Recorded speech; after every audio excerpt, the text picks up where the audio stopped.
قال في كتابه الكريم فأعوذ بالله من الشيطان الرجيم ومن أحسن قولا ممن دعا إلى الله وعمل صالحا وقال إنني من المسلمين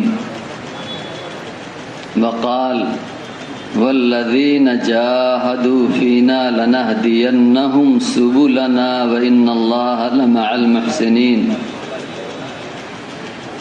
وقال إنا أرسلناك بالحق بشيرا ونذيرا ولا تسأل عن أصحاب الجحيم صدق الله العظيم وقال النبي صلى الله تعالى عليه وسلم خير الناس من ينفع الناس وأيضا قال الخلق كلهم عيال الله وأحب الخلق إلى الله أنفعهم لعياله وقال لا يؤمن أحدكم حتى يكون هواه تبعا لما جئت به أو كما قال عليه الصلاة والسلام۔ میرے محترم بزرگوں اور دوستوں، پرانا ہونے کی بڑی علامت یہ ہے کہ آدمی کے دل میں محرومی کا خوف بڑھ جائے۔ محروم ہونے کا خوف پرانا ہونے کی سب سے بڑی علامت یہ ہے کہ آدمی کے اندر محروم ہونے کا خوف بڑھ جائے کہ اللہ تعالیٰ مجھے محروم نہ فرما دے، مجھے محروم۔ آدمی کے دل میں اگر یہ ڈر بڑھ رہا ہے تو وہ وقت گزرنے کے ساتھ پرانا ہو رہا ہے، اور اگر ڈر گھٹ رہا ہے تو وقت گزرنے کے ساتھ وہ اللہ تعالیٰ کے ہاں جری لوگوں میں شامل ہو رہا ہے، جری لوگوں میں شامل ہو رہا ہے۔ اللہ سے جرات دکھانا، اللہ سے جرات دکھانا یہ انسان کے لیے بے انتہا خسارے کی بات ہے، نقصان کی بات ہے، بے انتہا۔ اسی لیے آپ دیکھیں حضرت ابو بکر صدیق رضی اللہ تعالی عنہ کا پرانا پن بڑھ رہا تھا تو جو صحابی یہ آواز لگاتے ہوئے جا رہے تھے نافق حنظلہ نافق حنظلہ، کہ حنظلہ تو بے ایمان ہو گیا، اس کی زبان کی بول کچھ ہے اور اس کا دل کچھ ہے، اس کا دل اس کے زبان کا ساتھ نہیں دے رہا ہے، یہ تو بے ایمان ہو گیا۔ تو حضرت ابو بکر صدیق رضی اللہ تعالی عنہ نے فوراً اپنے آپ کو ان کے ساتھ اسی طرح متہم کرنا شروع کر دیا جس طرح یہ صحابی اپنے کو متہم کرتے ہوئے اللہ کے نبی صلی اللہ علیہ وسلم کے پاس جا رہے تھے۔ متہم پرانا وہ ہے جو ہمیشہ اپنے کو متہم سمجھے، جو اپنے کو مزکا سمجھنے لگا، مصفا سمجھنے لگا۔ مزکا، میں بہت صاف ستھرا، میں بہت پاک صاف، میں بہت پاک صاف۔ ہم یہ سمجھ جائیں کہ وہ وطنہ ہی اندر سے گندا ہو رہا ہے۔ دل آئینے کی طرح ہے، دل پر جتنا غبار اٹے گی وطنہ ہی اس آئینے کا انعکاس کمزور پڑتا چلا جائے گا۔ جتنا غبار، اگر غبار پوری طرح اٹ گیا تو اب اس کا انعکاس ختم ہو گیا۔ اس کا انعکاس کہ آپ کسی چیز کو دیکھنا چاہو اور اس کے اندر واضح صاف دیکھ لو، اب واضح صاف کیا، اب تو دھندلا بھی نہیں دکھے گا، اب تو دھول اتنی اٹ گئی ہے کہ اس کا انعکاس ختم ہو گیا۔ دل آئینہ ہے، اب انعکاس ختم ہو گیا کہ اس دل میں آدمی اپنے ایمان کی سطح کو دیکھ لے، سمجھ لے۔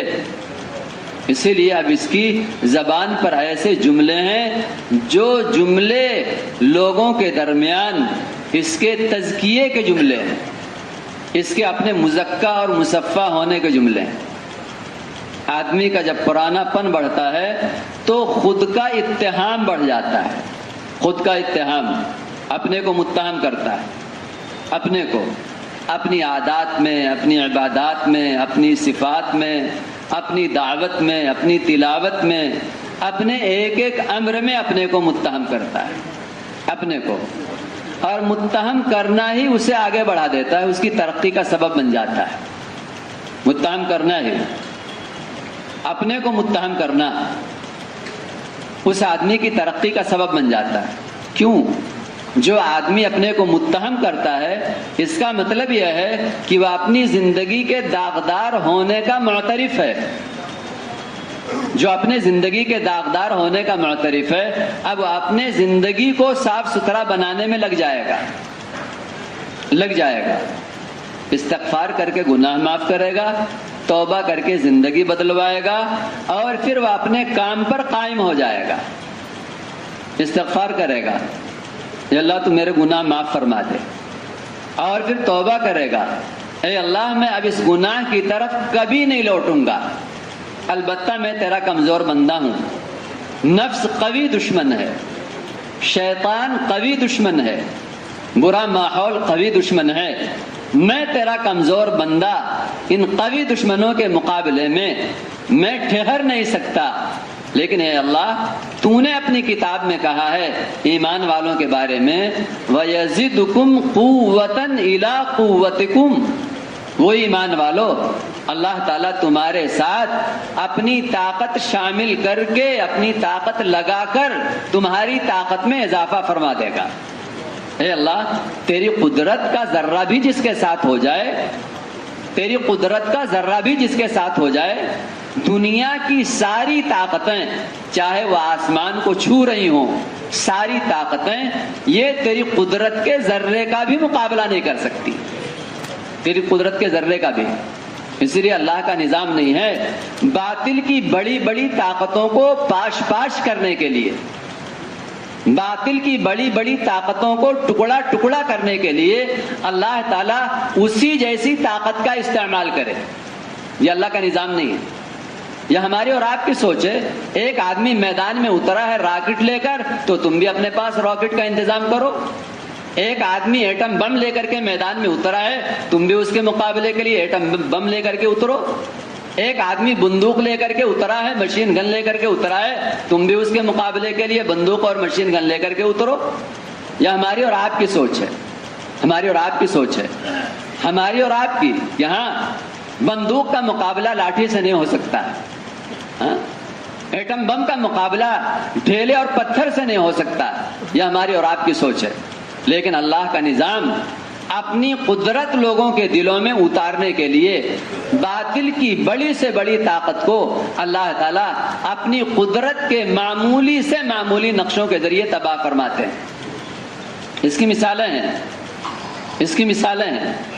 اب رہا کیسی تیاری؟ ایسی تیاری جس تیاری سے عرب واقف ہی نہ ہو۔ عرب اونٹ جانتے تھے، ہاتھی نہیں جانتے تھے۔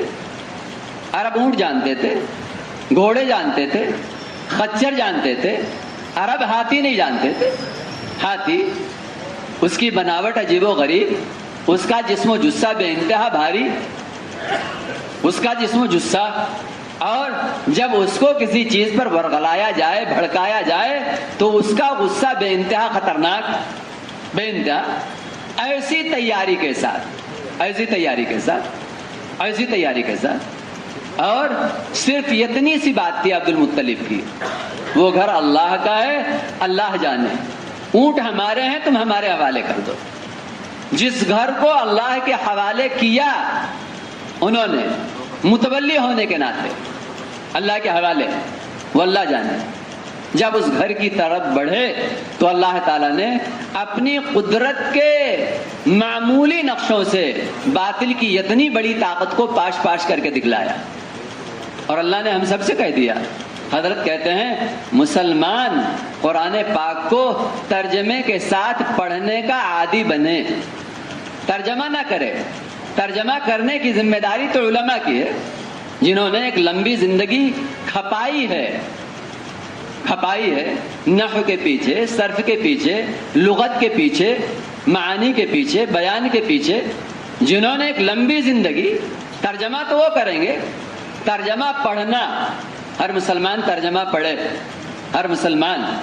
ایک شوہر بیوی کا پیغام اگر آئے کسی زبان میں جسے وہ نہ جانتا ہو تو سمجھنا چاہتا ہے، سمجھ کے اس کو سننا چاہتا ہے.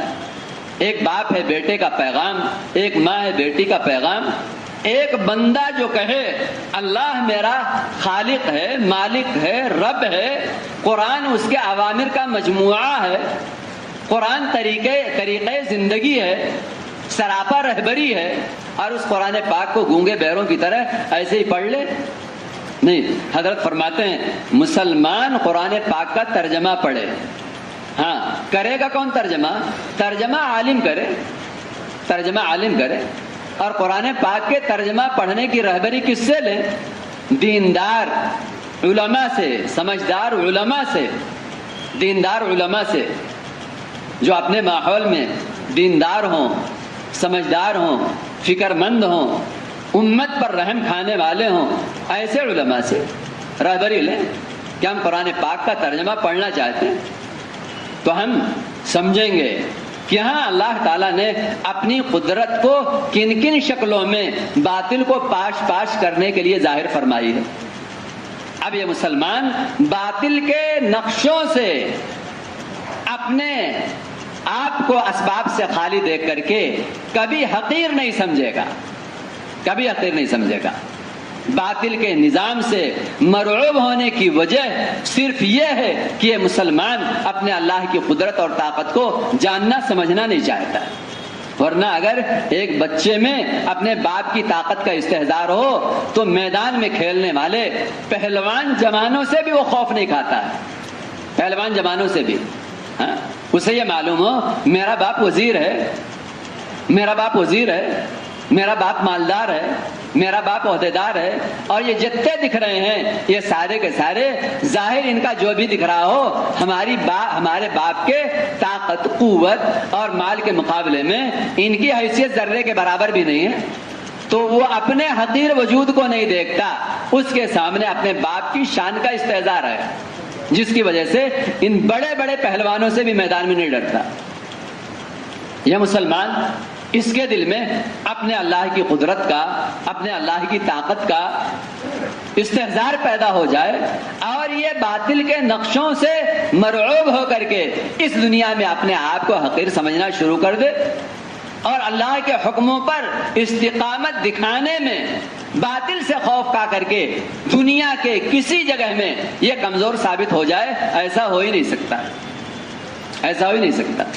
اسی لیے آپ چھوٹی سی سورت پڑھو، اللہ تعالیٰ نے کیسا دل بندھایا ہے اور مضبوط کیا ہے ایمان والوں کے دل کو، باطل کے بڑے بڑے نقشوں کو اپنی قدرت کے معمولی نقشوں سے پاش پاش کر کے. اللہ تعالیٰ نے اس کا تذکرہ کیا، الم ترى کیف فعل ربک باصحاب الفیل. کیا تم آنکھ کھول کر دیکھتے نہیں؟ ذرا دل کی آنکھیں کھولو، سر کی آنکھیں نہیں، دل کی آنکھیں کھولو. تمہارے رب نے، تمہارے پالنہار نے، ساری ضرورتوں کا انتظام کرنے والے تمہارے رب نے ہاتھی والوں کے ساتھ کیا کیا؟ الم ترى کیف فعل ربک باصحاب الفیل. آگے الم یجعل کیدہم فی تضلیل. ان کے ساری چالوں کو، سارے مکر کو، ساری قوت کو، سارے طاقت کو، سارے نظام کو کیا اللہ تعالیٰ نے مٹی میں نہیں ملا دیا؟ مٹی میں نہیں ملا دیا؟ کیا دیکھتے نہیں؟ کیا دیکھتے نہیں؟ معمولی پرندے بھیجا اللہ نے، معمولی پرندے، معمولی پرندے. آج ہم کہیں اگر بارود بندوق میں استعمال نہ ہو تو اس بارود کی طاقت ظاہر نہیں ہوگی. ہم کہیں ہاتھ سے مارو، بارود میں کوئی طاقت نہیں، تو ہم مثال کیا دیتے ہیں؟ ہر چیز کی طاقت اس کی اپنی جگہ میں استعمال ہونے سے ظاہر ہوگی. یہ تو ہمارے ساتھ کا معاملہ ہے، یہ ہمارے اللہ کے ساتھ کا معاملہ نہیں. اللہ جس چیز کو چاہے ذرے کو پہاڑ سے بھی زیادہ طاقتور بنا دے، قطرے کو دریاؤں کی موجوں سے بھی زیادہ اللہ تعالیٰ طاقتور بنا دے. یہ اللہ کا نظام ہے. اللہ کرنے پر قادر ہے، اللہ کرنے پر قادر ہیں. اور کبھی کبھی انسانوں کی آنکھیں کھولنے کے لیے اللہ دکھا دیتے ہیں تاکہ یہ دل کا اندھا نہ رہے. دل کا اندھا جہنم میں، دل کا اندھا جائے گا، آنکھ کا اندھا نہیں جائے گا. دل کا اندھا جائے گا، دل کا اندھا، ہاں دل کا اندھا۔ دعوت کا کام دل کی آنکھ کھولنے کے لیے، دعوت کا کام دل کی آنکھ کھولنے کے لیے ہے۔ دل کی آنکھ، دل کی آنکھ، دل کی آنکھ کا کہیں آپریشن ہے ہی نہیں۔ سر کی آنکھ کا آپریشن ہے دنیا کے ڈاکٹروں کے پاس، دنیا کے اسپتالوں میں سر کی آنکھ کا علاج ہے، لیکن دل کی آنکھ کا کوئی علاج نہیں۔ انبیاء کرام علیہم الصلوات والتسلیمات دعوت کی محنت لے کر آئے دل کی آنکھ کو کھولنے کے لیے۔ اسی لیے قرآن میں کہا گیا فَاعْتَبِرُوا يَا أُولِي الْأَبْصَارِ، آنکھوں والے آنکھیں کھولو، آنکھیں کھولو، آنکھوں والے آنکھیں کھولو، دل کی آنکھ کھولو، دل کی آنکھ۔ قرآن پاک سراپا دعوت ہے اور دل کی آنکھ کو کھولنے کے لیے سراپا دعوت ہے۔ اسی لیے حضرت ابوبکر صدیق رضی اللہ تعالیٰ عنہ، آج تو ہم اپنے ہر عمل سے دعوت کی نیت کرتے ہی نہیں۔ جس طرح نبی کی ذات، نبی کے وجود میں دعوت اس طرح گھل گئی تھی جس طرح شربت کے اندر شکر گھل جاتی ہے، نبی کے وجود میں نبی کا صرف کلام دعوت نہیں ہوتا تھا، نبی کا سراپا وجود دعوت ہوتا تھا، سراپا وجود۔ جیسے پانی کے ایک ایک قطرے میں شکر کا وجود گھل چکا ہے جس کی وجہ سے وہ پانی میٹھا ہو گیا، ایسے ہی نبی کی ذات سراپا دعوت، سراپا دعوت، سراپا دعوت، دعوت ایسی گھلی ہوئی۔ آپ نے صحابہ کرام کی تربیت اسی طرح کی کہ دعوت ان کی زندگی میں گھل جائے پوری طرح، دعوت، اس لیے ان کے ہر عمل سے دعوت۔ حضرت ابوبکر صدیق رضی اللہ تعالیٰ عنہ قرآن تیز پڑھتے تھے، تیز تیز۔ جب آپ نکلنے لگے مکہ مکرمہ سے تو شریف آدمی کے لیے دلوں میں جگہ ہوتی ہے۔ شریف کون ہے؟ جو اونچے اخلاق کا مالک ہے وہی شریف ہے۔ شریف جو اونچے اخلاق کا مالک ہے، اونچے اخلاق کا۔ بخیل کبھی اونچے اخلاق والا نہیں ہو سکتا، بخیل کبھی نہیں ہو سکتا ہے، بخیل کبھی بھی اونچے اخلاق کا مالک نہیں ہو سکتا ہے، بزدل کبھی بھی اونچے اخلاق کا مالک نہیں ہو سکتا ہے۔ اسی لیے اللہ کے نبی نے فرمایا ایمان والے میں بخل اور ایمان والے میں بزدلی یہ دونوں جمع نہیں ہو سکتی، بخل اور بزدلی ایمان والے کے اندر نہیں ہو سکتی۔ بخل کہتے ہیں مال بچانے کو، بزدلی کہتے ہیں جان بچانے کو۔ ایمان والے میں نہ مال بچانے کا جذبہ ہوگا نہ جان بچانے کا جذبہ ہوگا، ایمان والے میں، جو صحیح ایمان والا ہوگا۔ کیوں؟ دنیا کا بڑے سے بڑا بخیل ایک کے دو دکھائی دیں تو وہ اپنے منہ کا لقمہ نکال کر کے دے دے گا، اور جہاں ایمان والے کو دل کی آنکھ سے 1 پر 70 دکھائی دے رہا ہے، 1 پر 700 دکھائی دے رہا ہے، 1 پر 7 لاکھ دکھائی دے رہا ہے، 1 پر 49 کروڑ دکھائی دے رہا ہے، 1 پر اس سے بھی زیادہ اللہ کی شان کے اعتبار سے دکھائی دے رہا ہے، سچ بتاؤ جس کے دل کی آنکھ اتنی روشن ہو وہ مال لگانے میں پیچھے رہے گا؟ مال لگانے میں ہم سوچتے ہیں حضرت ابوبکر صدیق جیسا کوئی تیار نہیں ہو سکتا کہ جھاڑو لگا کے لے آئے، نہیں، جو ایمان بنانے کی فکروں میں ہوگا اللہ تعالیٰ اس کو حضرت ابوبکر صدیق رضی اللہ تعالیٰ عنہ کے مزاج پر قائم فرما دیں گے، مزاج پر قائم فرما دیں گے۔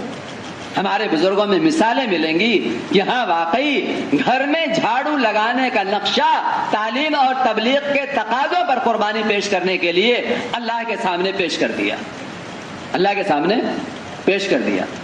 ابھی تو اسباب کی شکلوں پر صلاحیتیں لگانے کو ہم مالداری کا اور غنا کا ذریعہ سمجھتے ہیں، جن کے دلوں کو اللہ تعالیٰ نے کشادہ فرمایا وہ مقصد حیات، انبیاء کے مقصد حیات پر ساری صلاحیتوں کے لگانے کو اپنی غنا اور مالداری کا یقینی سبب سمجھتے تھے، یقینی سبب،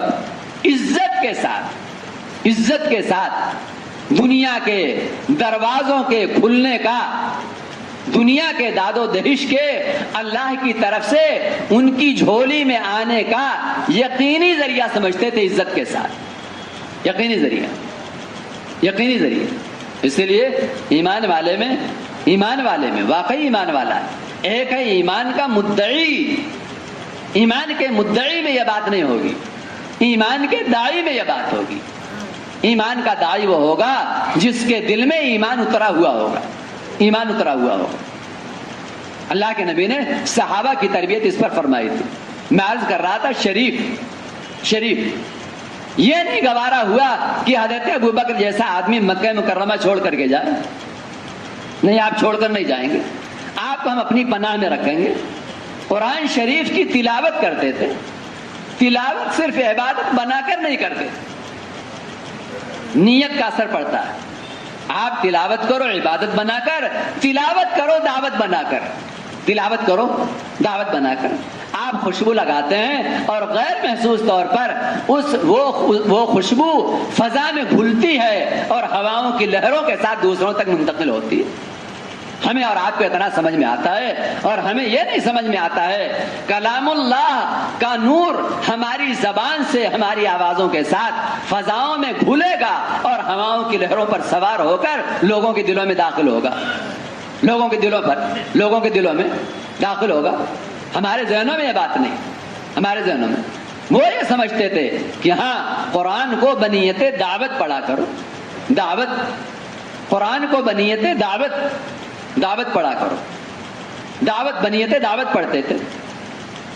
دل لوگوں کے جب دعوت مخالف سے مخالف ماحول میں اندر کے غم کے ساتھ، اندر کی فکروں کے ساتھ جب دعوت وجود میں آئے گی، اندر کے غم کے ساتھ، اندر کی فکروں کے ساتھ، وہ مسلمان ہی کون ہے جو دعوت میں اپنے آپ کو حالات کا پابند بنا لے اور حالات سے اپنے آپ کو دبا کچلا سمجھ لے، حالات سے دبا کچلا، حالات سے۔ مکہ مکرمہ میں حالات شدید تھے، لیکن صحابہ نے کبھی دبا کچلا نہیں سمجھا کہ ہاں ہم حالات سے دبے کچلے۔ کیوں؟ ہمارے خون کا ہر قطرہ دعوت کے لیے، ہمارے جسم کی ہر بوٹی دعوت کے لیے، ہمارے مال کا ہر ذرہ دعوت کے لیے، ہمارے مال کا ہر ذرہ۔ کیوں؟ دعوت کا تعلق عمارتوں سے نہیں ہے، عمارتوں سے نہیں۔ خانہ کعبہ کی عمارت تھی بنائے ابراہیمی، دعوت ختم ہو گئی، دعوت مرکز توحید بتوں سے بھر گیا۔ مرکز توحید ہمارے ذہنوں میں شاندار مسجدیں بنا لو ہدایت پھیل جائے گی، شاندار مدرسے بنا لو ہدایت پھیل جائے گی، شاندار خانقاہیں قائم ہو جائیں ہدایت شکلوں کے اعتبار سے ہدایت پھیل جائے گی۔ نہیں، عمارتوں سے ہدایت نہیں پھیلتی، عمارتوں سے نہیں، عمارتوں سے ہدایت نہیں پھیلتی، عمارتوں سے۔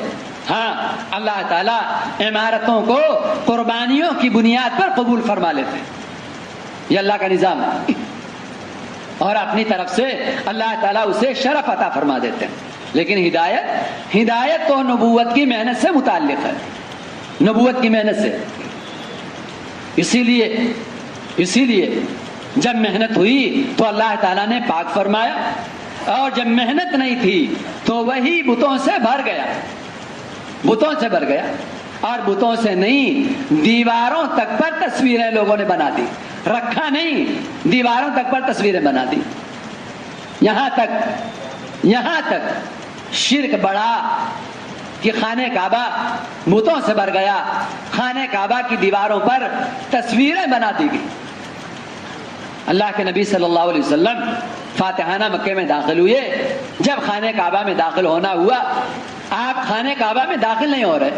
حضرت عمر رضی اللہ تعالیٰ عنہ، اللہ کے نبی، مکہ فتح ہو گیا، خانہ کعبہ کی چابی ہاتھ میں آ گئی، آپ داخل کیوں نہیں ہوتے؟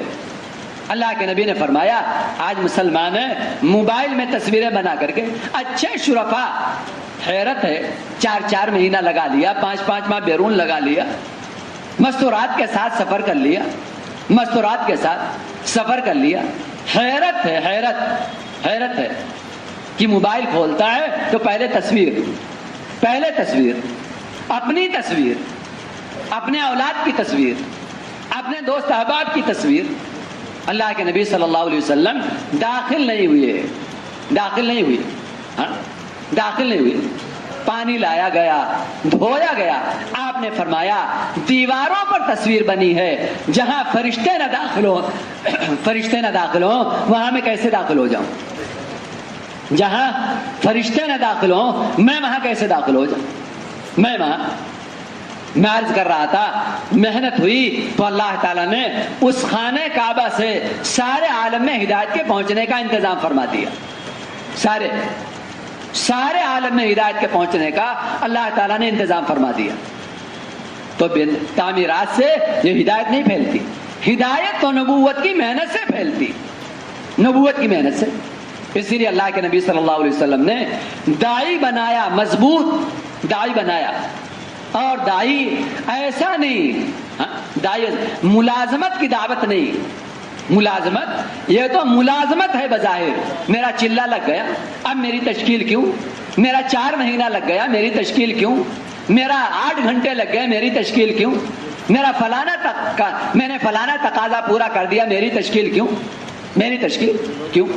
آپ دیکھیں گے ایک دکان میں ایک ملازم ہے، ایک مالک ہے. ملازم کہے گا میرا وقت پورا ہو گیا، ملازم کہے گا. لیکن اگر کوئی تقاضا متوجہ ہوا ہے تو مالک کبھی نہیں کہے گا کہ میرا وقت پورا ہو گیا، میرا وقت پورا ہو گیا، میرا وقت پورا ہو گیا. کبھی نہیں کہے گا میرا وقت پورا ہو گیا، مالک نہیں کہے گا، یہ ملازم کہے گا. اللہ کے نبی صلی اللہ علیہ وسلم نے ملازمت کے مزاج والا داعی نہیں بنایا تھا، ملازمت کے. اور افسوس صد افسوس ابھی ملازمت کے بھی مزاج پر دعوت میں ہم نہیں. ملازمت کے ہمارا سالانہ خروج متاثر، ہمارا روزانہ کی محنت ہماری متاثر، ہمارے ملکوں کا سفر متاثر، ہمارے تقاضے متاثر. اللہ کے نبی صلی اللہ علیہ وسلم نے خون کے ایک ایک قطرے میں دعوت کا جذبہ بھرا تھا، گوشت کے ایک ایک بوٹی میں اللہ کے نبی نے دعوت کا جذبہ بھرا تھا. دعوت کا جذبہ. ہدایت یوں نہیں وجود میں آتی، ہدایت یوں نہیں وجود میں آتی. جو دعوت کو ایک مندوب کام سمجھتے ہیں،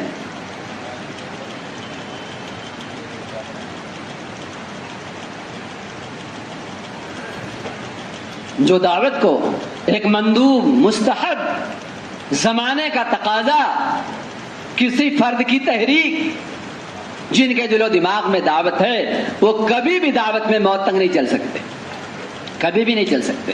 اور دعوت کے کاموں پر ان کے لیے وہ اجر بھی نہیں ہے جو اجر ان کے لیے ہے جو دعوت کو اللہ کا ایسا بڑا فریضہ کہ اگر اس فریضے پر میں قائم نہ ہوا تو کہیں نقد عذاب اللہ کا ہمارے اوپر دنیا میں نازل نہ ہو جائے. ایک ہے دعوت کو مندوب سمجھنا، مستحب سمجھنا، فرض کفایہ اس سے آگے سمجھنا، اور زمانے کی تحریک سمجھنا، کسی زمانے کا تقاضا سمجھنا. اور ایک ہے دعوت کے کام کو اللہ کا ایسا فریضہ سمجھنا کہ اگر اس فریضے پر میں قائم نہ ہوا تو کہیں ایسا نہ ہو مرنے سے پہلے پہلے اللہ تعالیٰ کا عذاب ہماری تمام نیکیوں کے باوجود ہم پر نازل ہو جائے. دونوں اجر میں اللہ کے یہاں برابر نہیں ہو سکتے، دونوں اجر میں برابر نہیں ہو سکتے. دونوں اجر میں ایک نے ثواب کا کام کر لیا اور ایک نے اس کام کی عظمت کو اللہ کی جناب میں اس طرح پیش کیا جس طرح انبیاء کرام علیہم الصلوات والتسلیمات اس کام کی عظمت کو اپنے سینوں میں بھرا اللہ کی جناب میں پیش کیا کرتے تھے. ایسے کام کرنے والے انبیاء اور صدیقین کی صفوں میں اللہ کے یہاں کھڑے کیے جائیں گے. یہ نہیں گشت کر لیا ہاں انبیاء صدیقین کی صفوں میں. پہلے دل بنائے انبیاء والا، پہلے دن بنائیں انبیاء والا، پہلے دل بنائیں صدیقین والا، پہلے دل بنائیں شہداء والا. پھر ہم اللہ سے امیدیں کریں کہ جب اللہ کی جناب میں ہماری حاضری ہوگی تو تمام کمزوریوں پر اللہ تعالیٰ پردہ ڈال کر کے ہمیں انبیاء، صدیقین اور شہداء کی صفوں میں اللہ تعالیٰ محض اپنے فضل و کرم سے کھڑا فرمائیں گے. اس لیے اللہ کے نبی صلی اللہ علیہ وسلم نے ایسا جذبہ بھرا تھا، ایسا. پرانوں کی تربیت اس پر ہوئی تھی، پرانوں کی. وہ پرانے اپنے پیچھے عملے کو سنبھالیں گے جن کے دل اس طرح بنے ہوئے ہوں گے. اللہ کے نبی دنیا سے رخصت ہو رہے ہیں، امت پر ایسا حال ہے کہ دن اپنی روشنی کے باوجود، اپنی سفیدی کے باوجود لوگوں کی نگاہوں میں یہ دن رات بن چکا ہے، یہ دن سیاہ بن چکا ہے. لیکن سنبھالنے والے کون ہیں؟ حضرت ابوبکر صدیق رضی اللہ تعالیٰ عنہ. کیسے سنبھالنے والے ہیں؟ کیسے سنبھالنے والے؟ جن کے دلوں میں دعوت ایسا بھر جائے گی کہ دعوت کے پیچھے سب کچھ قربان کرنے کا عزم ان کے دلوں میں پیدا ہو جائے گا، اللہ تعالیٰ ان کے ذریعے ان کے ساتھیوں کو سنبھلنے کی شکلیں پیدا فرمائیں گے، ورنہ ساتھی ضائع ہو جائیں گے۔ ہمارے ساتھیوں کے ضائع ہونے کی وجہ ہمارا کمزور ہونا ہے، ہمارا خود اندر سے ضائع ہونا ہے، ورنہ وہاں اینقص الدین وانا حی، اینقص الدین، میرے وجود کے باقی رہتے ہوئے دین کا وجود متاثر ہو، دین کے نقشے پر کسی طرح کی زد آئے، میرا وجود تو استعمال ہو سکتا ہے لیکن اللہ کے دین میں کوئی کمی نہیں آ سکتی۔ میرا وجود معمولی نقصان، معمولی، ہمارے محلوں میں شراب ہے، ہمارے محلوں میں جوا ہے، ہمارے محلوں میں بدکاریاں ہیں، ہمارے محلوں میں چوریاں ہیں، ہمارے محلوں میں ارتداد ہے، ہمارے محلوں میں عریانیت ہے، ہمارے گھروں میں ساری برائیاں دھیرے دھیرے آ رہی، خاندانوں میں آ رہی، وہاں معمولی چیز، دائی کہتے کہ دعوت کہتے ہیں دین کے مٹنے کا غم دل کی گہرائی میں اتر جانے کو دعوت کہتے ہیں۔ دعوت زبان کی بول کو نہیں، دعوت اندر کے اس غم کا نام ہے جو دین کے کسی معمولی سے معمولی چیز کے مٹنے کے وقت آدمی کے اندر پیدا ہوتا ہے، اندر کے غم کا نام ہے۔ دعوت ایک غم ہے، دائی ایک غمگین انسان ہے، اور ایسا غمگین انسان کہ جو ماحول اور معاشرے کے فساد کو دیکھ کر اپنی محنتوں میں تھکنے ہارنے کے بعد نتیجہ نہ آنے پر اپنے ہلاک کرنے کا جذبہ اپنے دل میں پائے، اپنے کو تباہ کر لینے کا جذبہ دل میں پائے۔ یہ تھوڑا ہے کہ دسترخوان لگے اور موج مستی چلتی رہے، ہنسی مذاق چلتا رہے، ہو ٹھٹا چلتا رہے، اور ہاں ماشاءاللہ ہم سب دائی ہیں، تھوڑی دیر کے لیے بس بیٹھ کر کے ایسے جیسے لوگ ماتم کر لیتے ہیں، ایک رواج پورا کر لینا، یہ نہیں ہے دعوت، یہ نہیں، ایک غم ہے اندر کا، جو غم آدمی کو، یہی غم تو اندر کا پیٹرول ہے، اندر کا پیٹرول، اندر کا ایندھن جیسے گاڑی کو چلاتا، ایندھن وہ غم ہے، وہ غم آدمی کو ایسے چلاتا ہے جیسے گاڑیوں کا ایندھن انہیں سڑکوں پر تیزی سے چلاتا ہے، سڑکوں پر تیزی سے ہمیں چلائے گا، اندر کا غم چلائے گا۔ اسی لیے پرانے وہ جو اپنے دل کو اللہ کے دین کے تقاضوں کے بارے میں ایسا مضبوط پائیں، اندر سے ایسا مضبوط پائیں کوئی تقاضا ان سے ضائع نہ ہونے پائے، کوئی تقاضا اسباب کے حوالے، تقاضا اوقات کے حوالے، پرانا نہ اسباب کا پابند ہے، پرانا نہ اوقات کا پابند ہے، یہ نہیں ہے اسباب مہیا نہیں، یہ نہیں ہے اوقات مہیا نہیں، یہ نہیں، پرانا وہ نہیں ہے، اسباب مہیا نہیں ہے اس لیے تقاضا ضائع ہے، اوقات مہیا نہیں ہے اس لیے تقاضا ضائع ہے۔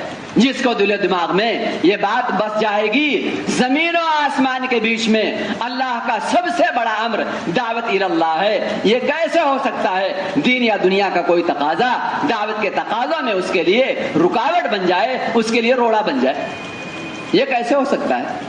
جس کے دل و دماغ میں اتنا اہم بن کر کے، اتنا عظیم بن کر کے یہ کام جس کے دل میں رچ جائے، بس جائے، یہ کیسے ہو سکتا ہے کہ دین یا دنیا کا کوئی تقاضا دعوت کے تقاضوں میں اس کے لیے رکاوٹ بن جائے؟ دعوت کے تقاضوں ایسا نہیں، میں یوں کہنا چاہتا ہوں کہ سب کے حقوق پامال کرو، اہل دنیا کے، دین کے شعبوں کے، یہ مطلب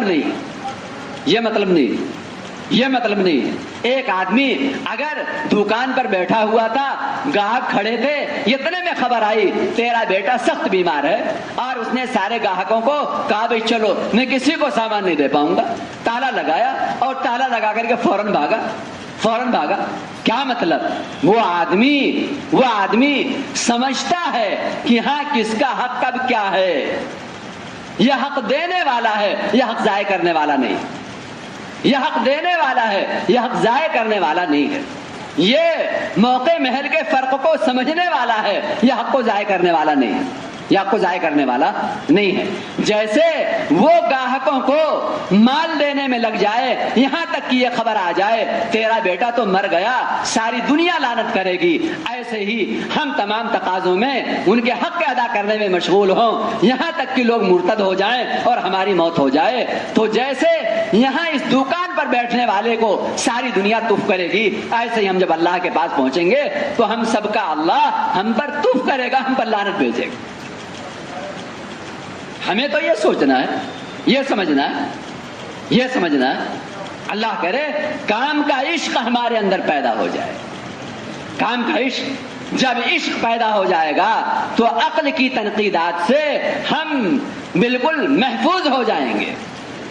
کسی کہنے والے نے بہت بڑی بات کہی تھی، عقل کو تنقید سے فرصت کہاں، عشق کی بنیاد پر اعمال کر۔ عقل کو تنقید سے فرصت کہاں، عشق کی بنیاد پر اعمال کر۔ مولانا الیاس صاحب مقصد کا عشق بھرنا چاہتے تھے، مقصد کا عشق۔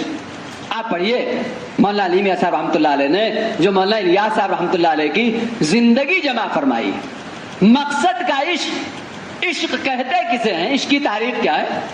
دل تمام چیزوں سے نکل کر کسی ایک چیز میں سمٹ جائے تو یہ کہا جاتا ہے کہ ہاں اس دل میں فلانی چیز کا عشق پیدا ہو گیا۔ تمام کانٹے دلوں سے نکل جائے، ایک کانٹا اللہ کے دین کے درد کا، اللہ کے دین کے غم کا ہمارے دلوں میں رہ جائے، تب ہم یہ سمجھیں کہ ہاں اللہ تعالیٰ نے ہمیں دعوت کا عشق دے دیا۔ دعوت کا عشق کام تو اللہ تعالیٰ ایسوں سے لیتے۔ ہمیں نسبت کا دھوکہ لگ گیا، سارے تقاضے اب تک ہمارا 3 مرتبہ 4 مہینہ نہیں، 6 مہینے کے تقاضے، 8 گھنٹے کے تقاضے، 10 دن کے تقاضے، 10 دن کے تقاضے، اس سے آگے مشوروں کے حوالے ہونے کے تقاضے۔ آپ نے سنا کارگزاری، مسلمان ہے خنزیر کا گوشت بیچ رہا ہے، مسلمان ہے خنزیر کا۔ ہمارے بزرگوں میں ایسے گزرے بغیر داڑھی کے مسلمان نظر آیا، غم سے بے ہوش ہو گئے، غم سے بے ہوش۔ حضرت مدنی رحمت اللہ علیہ کا حال یہ تھا، مسلمان بغیر داڑھی کے مسلمان، اس نے استرا کیسے پھیر لیا، قینچی کیسے چلایا، اس نے یہ قینچی اپنے داڑھی پہ نہیں چلایا، اپنے چہرے پہ نہیں، یہ استرا اپنے چہرے پہ نہیں، اس نے تو یہ استرا محمد صلی اللہ علیہ وسلم کے سینے پر چلایا۔ سینے پر، باپ کے سینے پر استرا چلانے والا یہ کہے میں اس باپ کا بیٹا ہوں، لوگ کہیں گے، محلے کے لوگ جمع ہو کر کے، وہ ظالم انسان، تو نے چھرا گھونپا اور تو کہہ رہا میں اس باپ کا بیٹا ہوں۔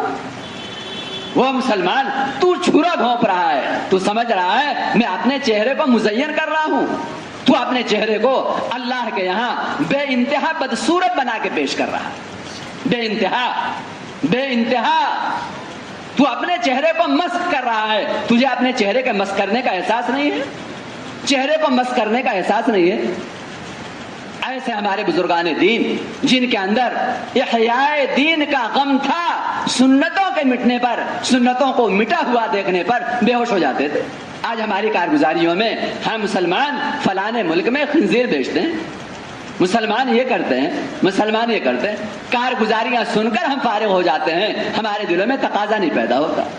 اور ہم کون ہیں؟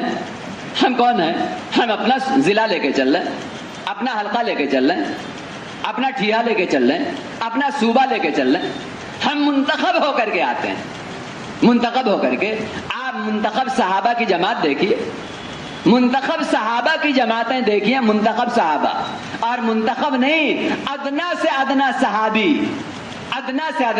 کو آپ دیکھیے، ادنا سے ادنا صحابی آپ دیکھیں۔ مولانا الیاس صاحب رحمۃ اللہ علیہ اس محنت سے صحابہ والی جھلک امت کے اندر دیکھنا چاہتے تھے۔ صحابہ والی زندگی اصل ہے، صحابہ والی زندگی کو زندہ کرنا چاہتے تھے، صحابہ والی زندگی۔ آپ سوچتے ہیں باطل کا مقابلہ اسباب سے ہم کریں گے؟ نعوذ باللہ من ذالک۔ کیا صحابہ کے دلوں میں آیا تھا قیصر و کسریٰ کی طاقت دیکھ کر، ان کے اسباب کے نقشوں کو دیکھ کر، روم اور فارس کے سارے خزانوں کو دیکھ کر، ان کی ترقیات کو دیکھ کر، نعوذ باللہ من ذالک، کیا ان کے دلوں میں آیا تھا کہ ہاں اسباب والوں کا مقابلہ اسباب سے کریں گے؟ نہیں. زمین و آسمان کے درمیان سب سے بڑی طاقت جس کے لیے جبرائیل تک مسخر کر دیے گئے، اسرافیل اور میکائیل تک مسخر کر دیے گئے، جس طاقت کے لیے، وہ طاقت کون سی تھی؟ وہ طاقت دعوت اللہ کی طاقت تھی. ایسی طاقت جس طاقت کے لیے یہ ساری بڑی بڑی طاقتیں مسخر کر دی گئی، ایسی بڑی طاقت. صحابہ کرام میں اس کا استحضار تھا، صحابہ کرام میں اس کا استحضار تھا. اس طاقت کو لے کر چلے، اس طاقت کو لے کر اللہ تعالیٰ نے اس طاقت کو لے کر چلنے کی بنیاد پر لوگوں کے دلوں کو ایسا مسخر کیا کہ لوگ اپنے خزانے قدموں میں ڈال کر کے اپنی جانوں کو ان کے ہاتھوں میں پیش کرنے والے بن گئے، ان کے ہاتھوں میں پیش کرنے والے. نفاق جب حکومت کے راستے ملکوں کو فتح کرنے کی، زیر کرنے کی فکریں ہوتی ہیں تو منافق پیدا ہوتے ہیں، اور جب دعوت کے راستے دلوں کو قابو میں کرنے کی محنت ہوتی ہے تو اللہ تعالیٰ اس سے مخلص تیار فرماتے ہیں. یہ اللہ کا نظام ہے. کہاں سے ہم ایمان والوں میں وہ سوچ آ گئی؟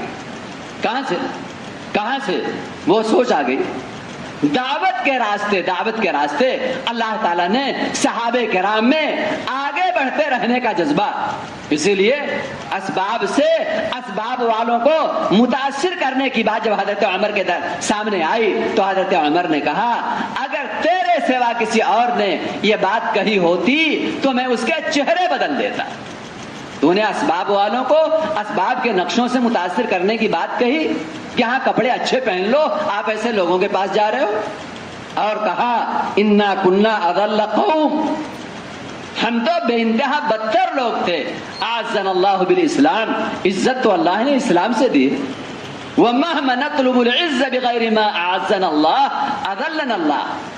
اگر قانون خداوندی کے، دستور خداوندی کے خلاف ہم نے کیا تو اللہ تعالیٰ پھر ذلت کی طرف اسی طرح واپس کر دے گا، ذلت کے گڑھے میں اسی طرح گرا دے گا جس طرح ہم پہلے ذلت میں تھے. اللہ نے ہمیں داعی بنا کر پیدا کیا، داعی بنا کر کے اللہ نے ہمیں پیدا کیا.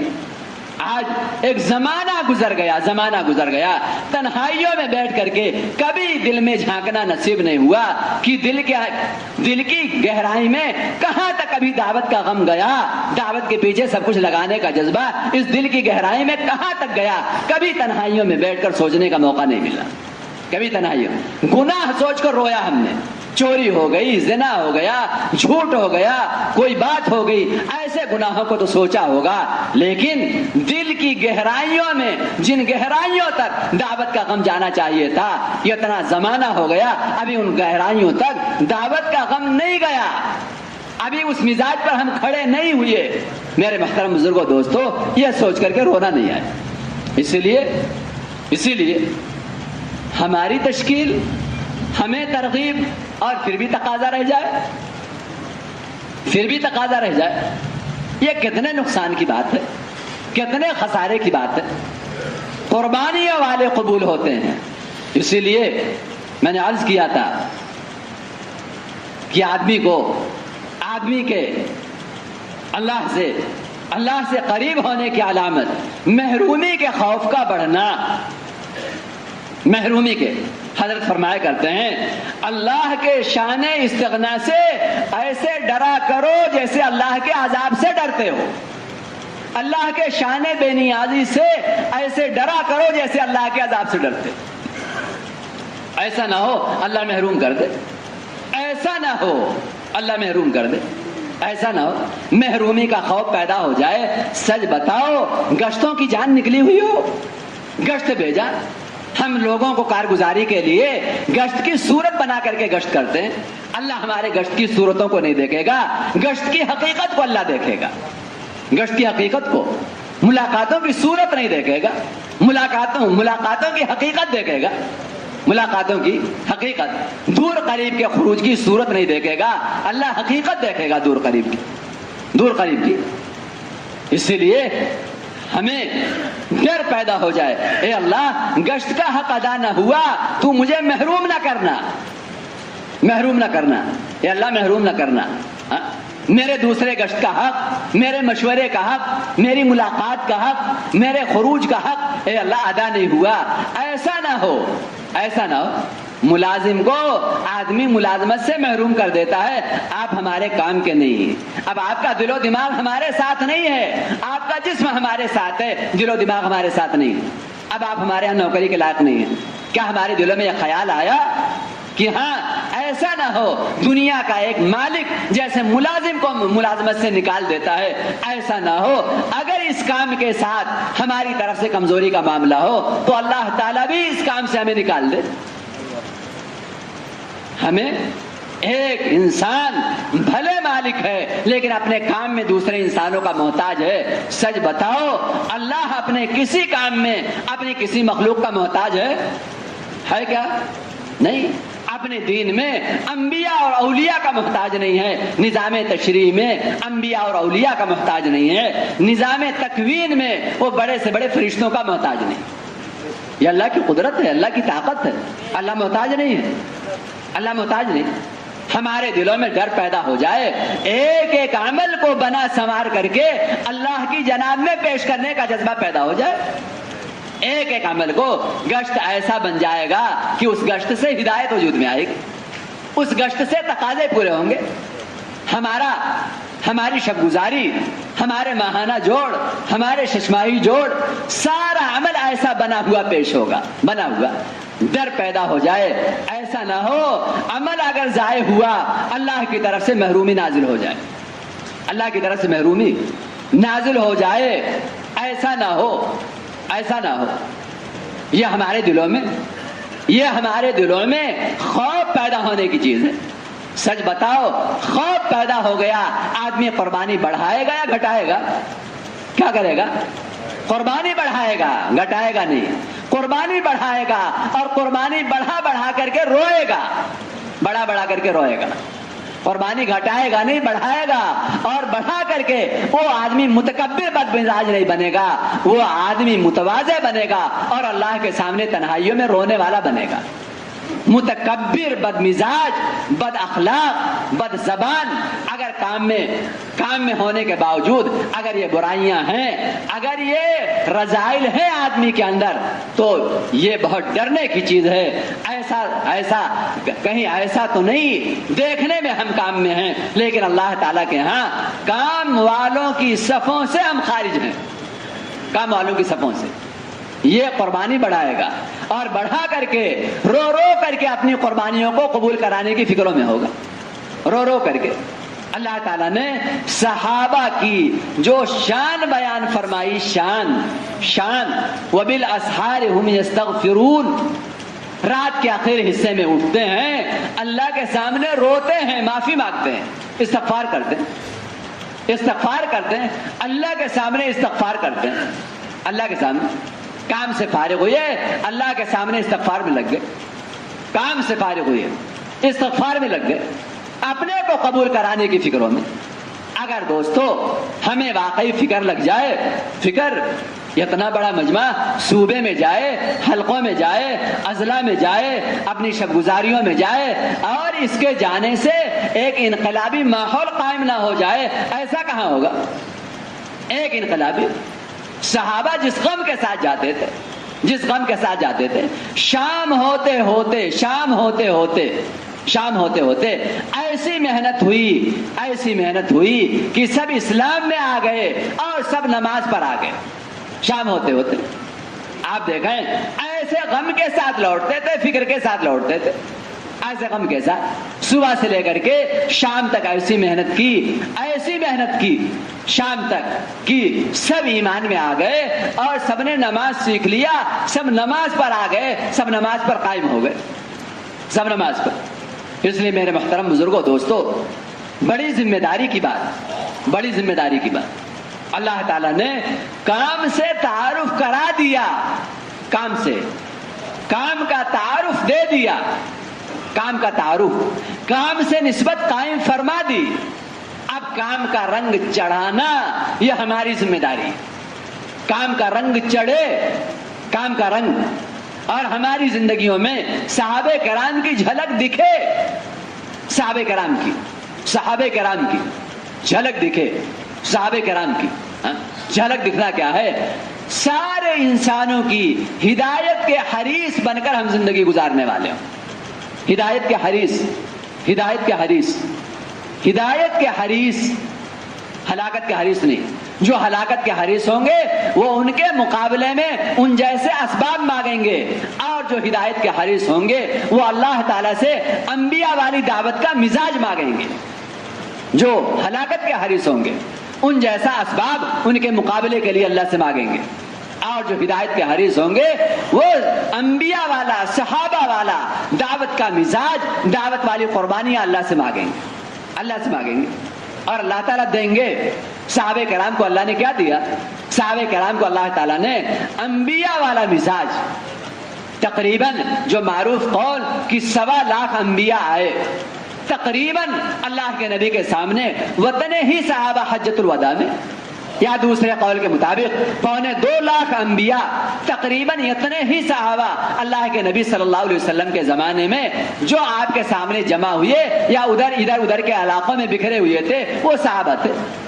سب پر دعوت کی ذمہ داری اللہ کے نبی صلی اللہ علیہ وسلم نے ڈالی، اور کائنات کا نقشہ اس سے کہیں زیادہ اللہ نے بدلا جو سابقین انبیاء کرام علیہم الصلوات و تسلیمات کی محنت سے کائنات کا نقشہ بدلا تھا.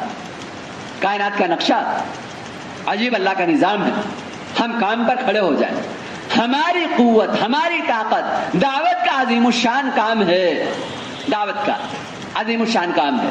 ہمارا سب سے بڑا جرم اس کام میں کوتاہی ہے. سب سے بڑا جرم اس کام میں کوتاہی، سب سے بڑا جرم. ہمارے دل و دماغ میں یہ کمزور باتیں نہ جائیں کہ ہاں کریں گے تو ثواب ہے، نہیں کریں گے تو کوئی بات نہیں ہے، نہیں کریں گے تو نقد عذاب کے نازل ہونے کا اندیشہ ہے. نقد عذاب کے نازل ہونے کا اندیشہ ہے. نقد عذاب کے نازل ہونے کا اندیشہ ہے. کتنی ہی عبادت کیوں نہ ہو، کتنے ہی انفرادی اعمال کیوں نہ ہو، ہم کیوں نہیں اس عابد کا قصہ یاد کرتے جو اللہ کی فرما برداری میں لگا رہا، پلک جھپکنے کے برابر جس نے نافرمانی نہیں کی، اور اس کی عبادت کا نقشہ اللہ کے ہاں بطور شہادت فرشتے نے جا کر کے پیش کیا. اے اللہ، جس بستی کو تو نے پلٹنے کے لیے ہمیں بھیجا ہے، تیرا ایسا بندہ ہے جس نے پلک جھپکنے کے برابر بھی تیری نافرمانی نہیں کی ہے. لم یعصک طرفۃ عین، تیری نافرمانی پلک جھپکنے کے برابر. آج ہمارا حال کیا؟ ہم دیکھ لیں ہمارا حال کیا، ہماری نافرمانیاں. وہاں اللہ نے کہا فرشتے سے ابدأ بہ، جاؤ شروعات وہیں سے کرو، جاؤ شروعات وہیں سے کرو، شروعات وہیں سے کرو. کیوں؟ فَإِنَّهُ لَمْ يَتَمَّعَرْ وَجْهُهُ فِيَّا سَاعَةً او كما قال علیہ الصلوۃ والسلام. اس کی پیشانی پر بل نہیں آیا، اس کی پیشانی پر بل نہیں آیا، اس کے دل پر زور نہیں پڑا، وہ مگن رہا. کیوں ہم اپنے کو بڑا مجرم نہیں سمجھتے؟ کیوں نہیں بڑا مجرم سمجھتے؟ اسی لیے مقام پر رہنا، یہ بھی غم کے ساتھ اللہ کے راستے کا خروج کرنا، یہ بھی غم کے ساتھ، یہ ہماری بنیادی ذمہ داری. ہم پرانے ہی نہیں ہیں اگر کام کے تقاضے ہم سے ضائع ہوتے، ہم پرانے ہی نہیں ہیں، کام کا عملہ ہی نہیں ہے، اور یہ ہمیں اپنے کو متہم کرنے کی چیز، یہ ہمیں اپنے کو متہم کرنے کی چیز، متہم کرنے کی چیز.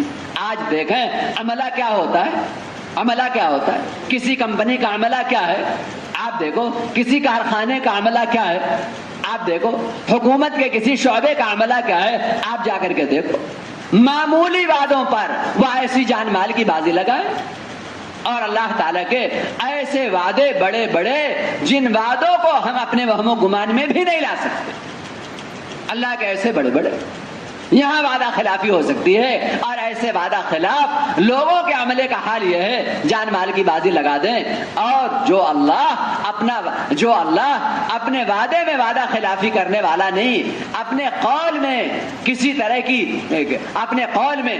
طرح کی کمزوری برتنے والا نہیں، ہم اور آپ اس اللہ کے دین کا عملہ بننے میں کمزوری ثابت کر. اسی لیے میرے محترم بزرگوں دوستو، اللہ اسے استعمال کریں گے جو قربانی بڑھانے کا عزم کرے گا. صاف سیدھی بات ہے، اللہ اسے استعمال کریں گے جو قربانی بڑھانے کا عزم کرے گا. یہ ہمارے ذہنوں میں نہ آئے کہ ہم تو اصحاب کہف کے کتے کی طرح لگے ہوئے ہیں، ان کے ساتھ وہ بھی چلا گیا تھا جنت میں. بعض مرتبہ ایسے جملے کہ ہاں بس چلتے رہو ایسے ہی، چلتے رہو، اور ہم کہہ دیتے ہیں کتا ادنا مخلوق تھا، رذیل مخلوق تھا، جب ان کے ساتھ وہ چلا گیا قربانی والوں کے ساتھ. ہم تو اللہ کے نبی کے امتی ہیں، اشرف الامم ہیں. ہم یہ نہیں سوچتے جب ہم اشرف الامم ہیں تو ہم ادنا جانور کے ساتھ اپنے کو کیوں جوڑتے ہیں؟ ہم اشرف ہیں تو ارذل کے ساتھ اپنے کو کیوں جوڑتے ہیں؟ اللہ نے اشرف بنایا، اب اس اشرفیت کا حق ہے کہ ہم ویسی قربانی پیش کریں جس طرح کی قربانی صحابہ نے پیش کیا. اسی لیے دوستو، اصل ہے تقاضے وہ پورے کروا پائے گا اپنے ٹھیوں سے، اپنے حلقوں سے، اپنے اضلاع سے، وہ تقاضے پورے کرا پائے گا جو اپنی ذات سے تقاضوں کے پورا کرنے میں اپنے آپ کو آگے بڑھائے گا، وہ کرا پائے گا. اور جو خود پیچھے ہٹے گا وہ تقاضوں کے قابو میں لانے میں وہ کمزور پڑ جائے. اس لیے دوستو، ہمیں اس مجلس میں تقاضوں کے پورا کرنے کا عزم کرنا ہے. کیا کرنا ہے؟ تقاضوں کے پورا کرنے کا عزم کرنا ہے. تقاضوں کے پورا کرنے کا عزم. ایک بات چلانی، ایک بات کیا چلائی جائے؟ ہر پرانے کا ہر تیسرے سال، ہر سال 6 مہینہ لگے. کتنا لگے؟ حیرت ہوتی ہے کہ ہاں اضلاع کی شورا بننا ہے اور پتا چلا کہ ہاں ابھی 4 مہینہ، ایک مرتبہ لگا، 2 مہینہ لگا ہی نہیں. ابھی ہم اس سطح پر ابھی ہمارا حال ہے، ہم سب ابھی اس سطح پر ہیں. بیرون کی جماعت کیوں نہیں بن رہی؟ قوائف والے ساتھی نہیں. ہمارا 6 مہینے ہماری ترتیب کیوں قابو میں نہیں ہے؟ ہاں ہمارے ساتھ آزار ہیں، حالات. ہم نے کیوں اپنے آپ کو ایسے لوگوں کی صفوں میں کھڑا کر دیا جو بے یقینی کا شکار ہونے کی وجہ سے دنیا کے حوالے ہو گئے؟ بے یقینی کا